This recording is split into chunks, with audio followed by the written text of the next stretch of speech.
What's up guys? So karon dugay-dugay ko naka-update sa ako ang YouTube channel, pero karon daghan nag-comment sa ako video kung saan ba pag-calculate sa profit o ginatawag na tong profit calculation. So for example kani mobay ka sa Cebu na to gamay. Oops. So for example, mobay ka aning DLT/BTC. So sa price nga 571.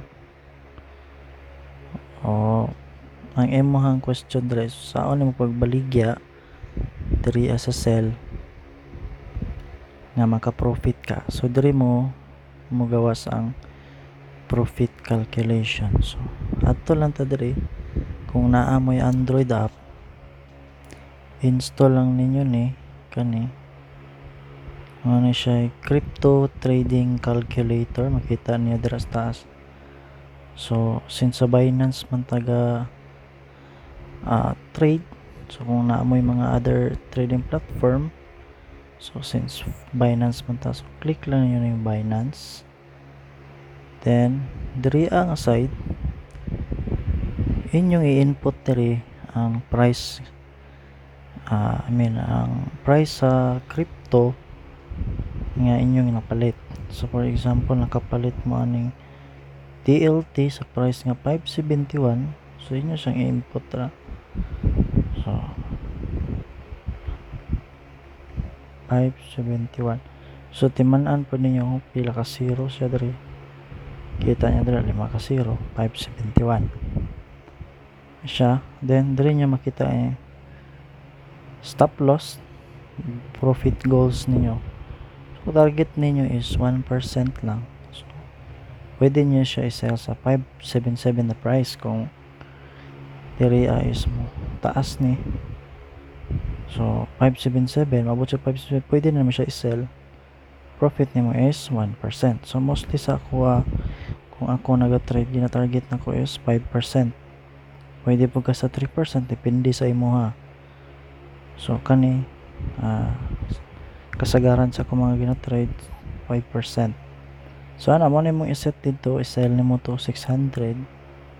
So mo lang siyang ana diri, then type in lang ka diri 600 ana nya. Total amount nimo kung nakabay na ka, sell na mo siya. Ana siya. Then kaning stop loss, ang purpose ani niya is kung mag-sell ka nga gamit kag stop limit. So diri ka magbutang aning stop loss nimo. So kung target nimo is 3% stop loss, so mag-stop loss ka sa 554.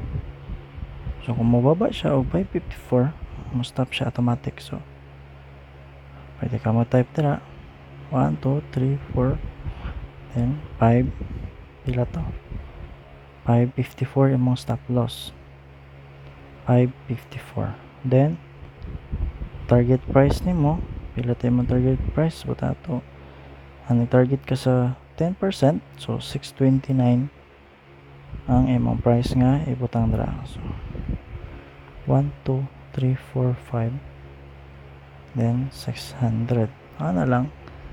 Then 100% mo kung mag-sell ka. So zero ni siya diri kay wala man ko value ani amount. So sa pagkakaroon mo na ako mga open trades kana LTC, TRX o DAS na PSC. So ana lang kung naa mo ani, kung na mo'y Android crypto trading calculator nga gamiton, so pwede po mo enable ni kung naa mo'y Binance Coins or BNB, pwede niya para mas males niya ang inyong deduct fees, trading fees. So naa siya difference, diba? Makita niyo pag i-enable na ko may difference gamay. So at least makatabang siya pag mag-trade ka, nindot jud na kay Binance Coin kay mas naay less sa trading fees. So ana lang. Then kung na may mga pangutana, so comment lang sa baba. Salamat sa pagtanas video. Bye.